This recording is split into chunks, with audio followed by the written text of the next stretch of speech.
Been away for a little bit, huh? Trying to keep a discipline while also maintaining some authenticity to maybe there's nothing to say that week. So there's nothing to say. I think it's kind of cool. Anyways, something to say this week, maybe important.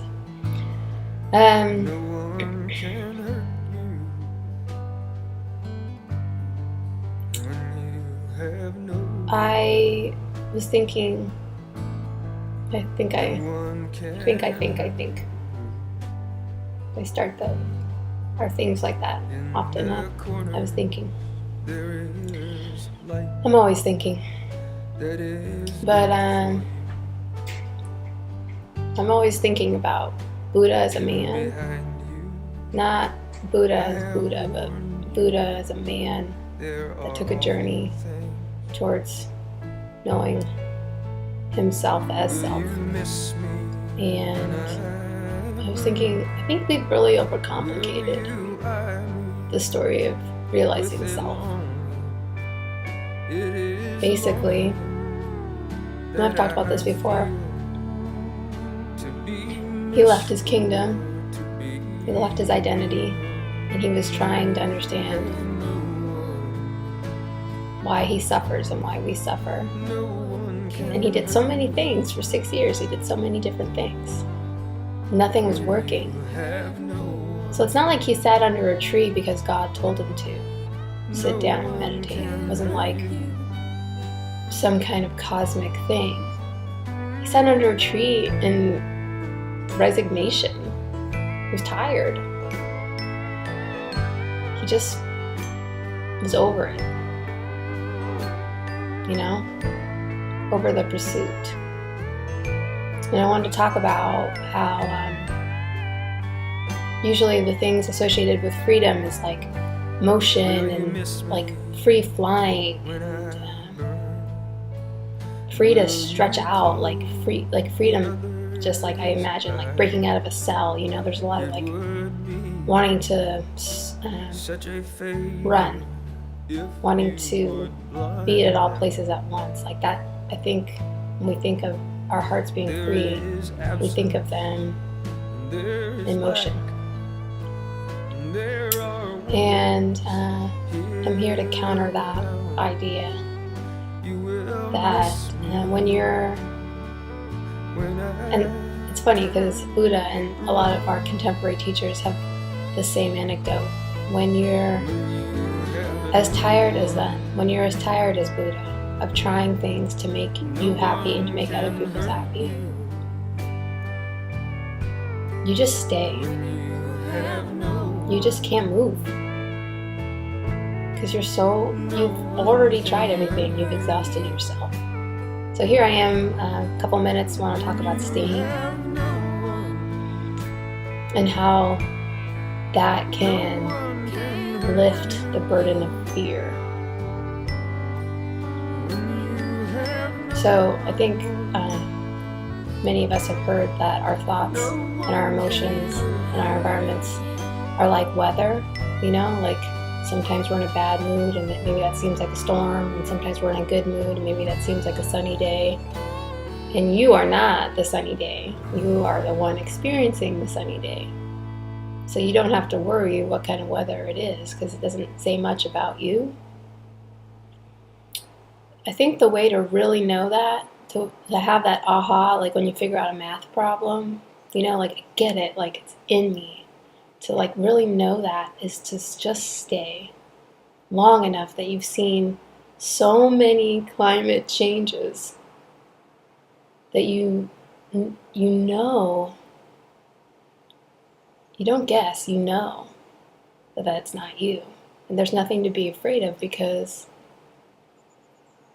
you are free from that cycle of rain and sun. I've been dealing with that a lot, because when we have deep passion or deep sorrow, our brain is telling us it's an emergency. Like, it's time to react. We have to follow that. We got to do something about this. That's just the way we were built. It's our chemistry. And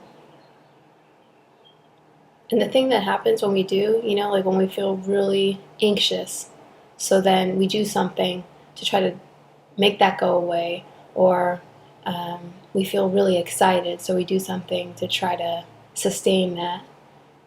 What that action looks like is us always running towards something and never arriving. That's what believing in our reaction does. Believing that our reactions will alleviate whatever we want to alleviate. We're always moving, so we can never be where we are.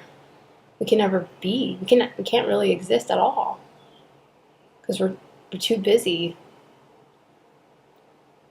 So Buddha eats his rice porridge. He gets cast out by his friends, his meditator friends, and he sits down under a tree because he's got nothing left inside himself. And he lets go, and then he realized that he isn't that self that's been trying so hard. He stays. He stays to be free. So this looks like in our real lives that we're living right now in this time. When we feel Shempa, that thing that hooks you, whatever it is we act on faith that we don't need to move like our brain is telling us to move. And then it goes by. And then we're triggered again, and we stay, and that goes by. And it happens over and over and over until we realize we can stay in all types of weather. And then the staying doesn't feel like effort anymore. Like in the beginning, it really feels like I'm trying my best just to keep my seat. And then pretty soon, you're just sitting and you're just witnessing because like your lungs will breathe for you. You know that your bigger self can stay. And then you're free. You're not afraid of anything because something that really triggers you, it doesn't make you worried that like you're on the wrong track or anything. And something that really inspires you, it doesn't threaten you that maybe you won't be feeling that way for a long time. I got to act on this now. No. You don't have any of those fears because you know that you exist despite them. On and on and on. So, simple, huh? Simple message. If you want to be free from fear, if you want to be free from desire, or at least the addiction towards trying to fulfill desires. Desire is not bad. It's great. If you want to be free from your addictions, you just got to stay in one spot. You just got to let it flow over you. I'm saying this to myself too, can you tell? Okay, that's all for this week. Look at Buddha sitting on my table there. He's just staying and staying and staying.